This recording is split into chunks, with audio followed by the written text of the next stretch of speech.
All right, so now we reach chapter 5. This is me, Dr. Pinky Feinstein, that leads you through this journey of coping with parental alienation.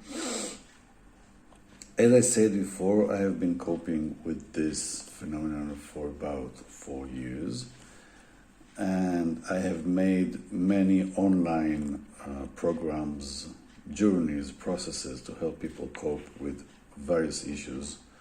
So this is just one among them, one that I experienced recently and am getting better with it, and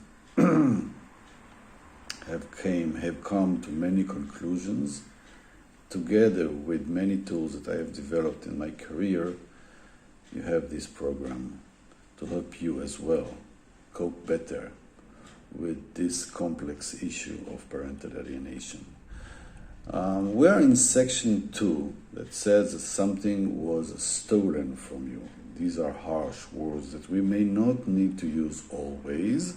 This is not court here, and we don't need to be in the judgmental position all times,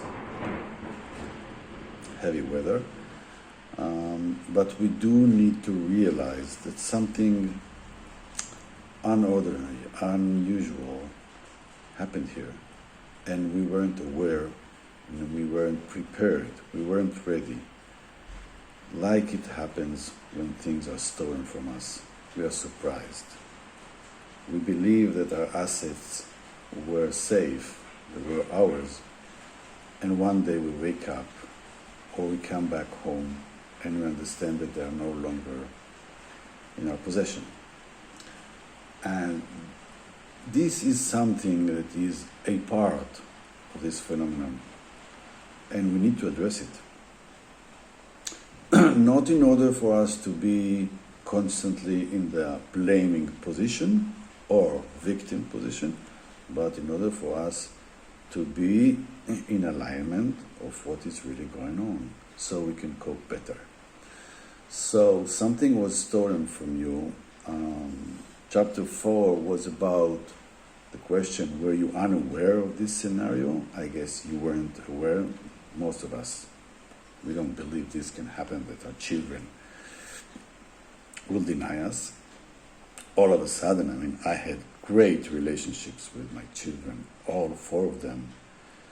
And the transition, especially that my elder son went through, was astonishing, was unpredicted. It is as if I had a different son that I didn't know about, and as if I was a different father.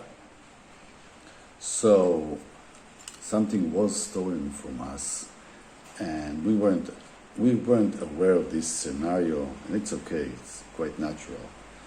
And now we reach chapter 5 that asks another question. Do you realize that you have been robbed? Something that was in your possession was taken from you forcefully. Yes, by manipulation, sometimes very subtle manipulations, but it is a kind of force, emotional force, that was put on your children and forced them, didn't give them any other option but to choose only one parent and deny the other, you. So you were robbed, and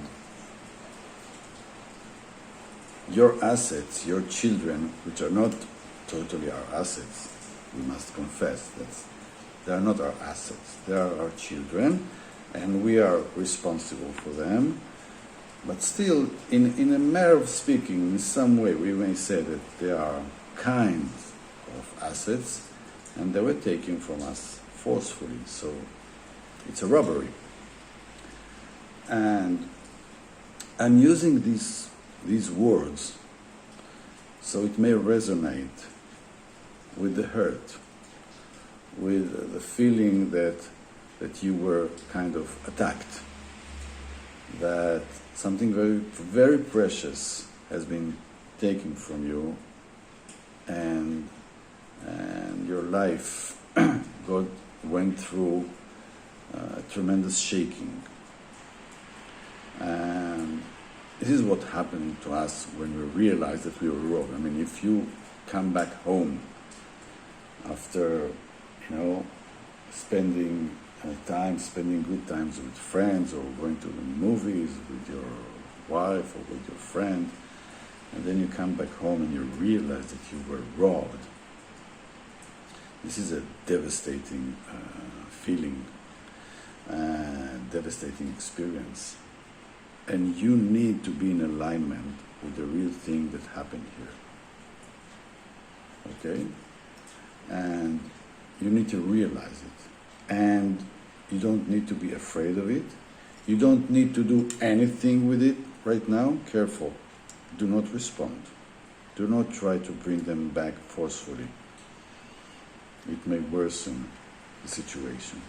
But you need to know that you were robbed. You need to know that you were stolen. You need to know this. And you need to feel okay with the feeling that this is happening. This is the thing that happened. You are not being paranoid. Don't try to be, normal or mature and just to sustain the problem because of the divorce. No. Something very negative happened. Something that has features of brutality happened through manipulation of children's emotions. So you have been robbed. And if you feel pain when you are being robbed, this is what you are supposed to feel right now.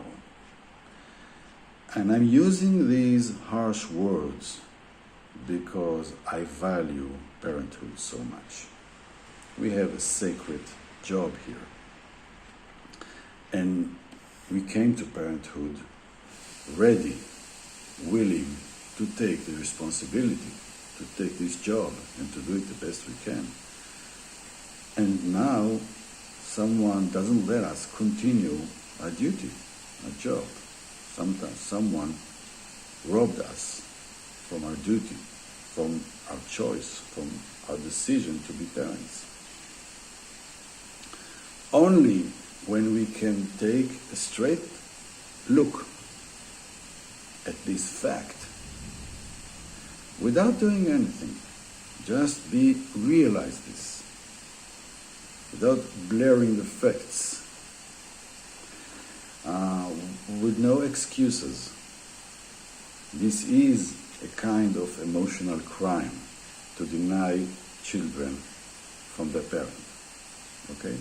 Someone made sure that your children will decide to deny you, will decide to see you as someone they need to keep distance from. And it's a crime against them. They were robbed also, not you, not only you. And I'm not trying now to drive you, to push you to do anything. Do not do anything right now.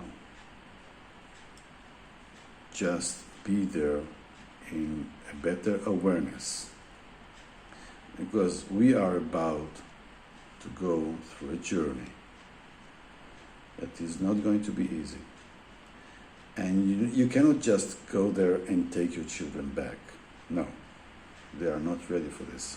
We need a process. We need to be clever in this process. But when we begin the process, we need to know what we're dealing with, so we can plan our strategy the best way you can. So something was stolen. You were robbed from your duty, your job, your asset of being a parent. And we are going to address this phenomenon and take small steps until we make it better until we create reality that assists our children to get back to us, gradually, in a clever way, with patience. But we know where we begin from. We were robbed. We were stolen from. This is a fact. No one can soften this reality. This is where we begin from, and it's very painful. And in a way, it can be tragic and very annoying. Yes, you have a reason to be annoyed. You have a reason to be angry, yet do not do anything yet. We need to be clever. We need to overcome this manipulating force that is influencing our children. We need to do it wisely and patiently, and then we'll get results. Okay? I'll see you in the next chapter.